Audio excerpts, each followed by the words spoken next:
Motors, magnets, and motion sensors in this episode of Control Issues. It's autumn, my favorite time of the year, and ServoCity.com is having a Halloween haunt contest. And to kick it off, I've made this Apparition Apparatus, which takes an innocent-looking pencil cup and hurls it at you as if being thrown by a ghost. This project is comprised of the brains and the brawn. The brawn is actually pretty simple. You have a 90-degree angle bracket, which you mount to the underside of a table or workbench. And then you have a motor spinning a 3-inch channel with very strong 1-inch magnets on either side. I have 8 here. You can adjust it to see how many you need based on the thickness of your table that you're going through.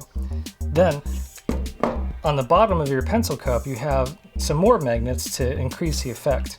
What I've found works pretty well is to have one group of magnets with the south side facing out and the other group of magnets with the north side facing out.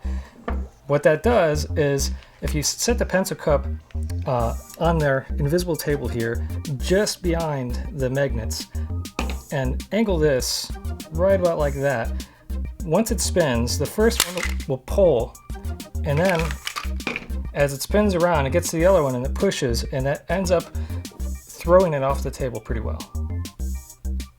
The brains of the operation are mounted to the underside of the table and housed within a channel bracket B. We have about a $30 motion sensor here. You could use a much cheaper motion sensor if you'd like. There are $2 or $3 ones that would work just as well because we don't need a lot of precision.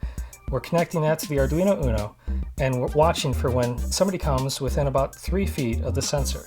Once they do, it'll start a timer, and after a few seconds, it'll spin the motor, which will throw the pencil cup. The motor is driven by this really simple circuit, which is comprised mostly of a transistor. It also has a diode and resistor in there, and this is a great way to drive a motor when you only need to drive a single motor in a single direction. You can also use this circuit to drive solenoids as well. We have the battery housed on the inside. It fits in there quite nicely, and this is a 3S LiPo which will drive this motor handedly. So let's go ahead and take a look at this project in action.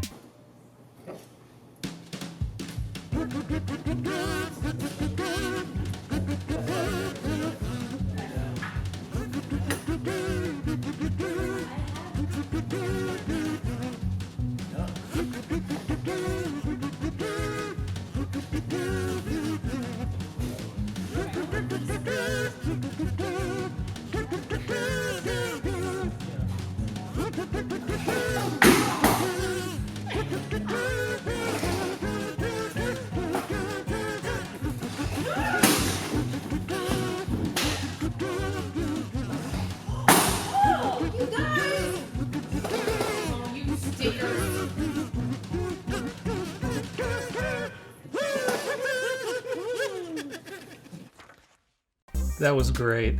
Well, you might not get as lucky as I did. I happen to work with a lot of people who are pretty gullible. But if you want to make your own... Son of a...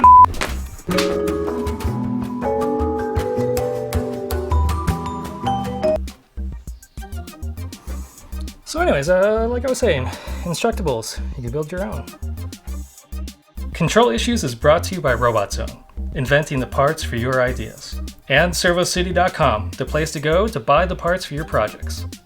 If you've got questions or ideas for future episodes, send an email to tech@servocity.com.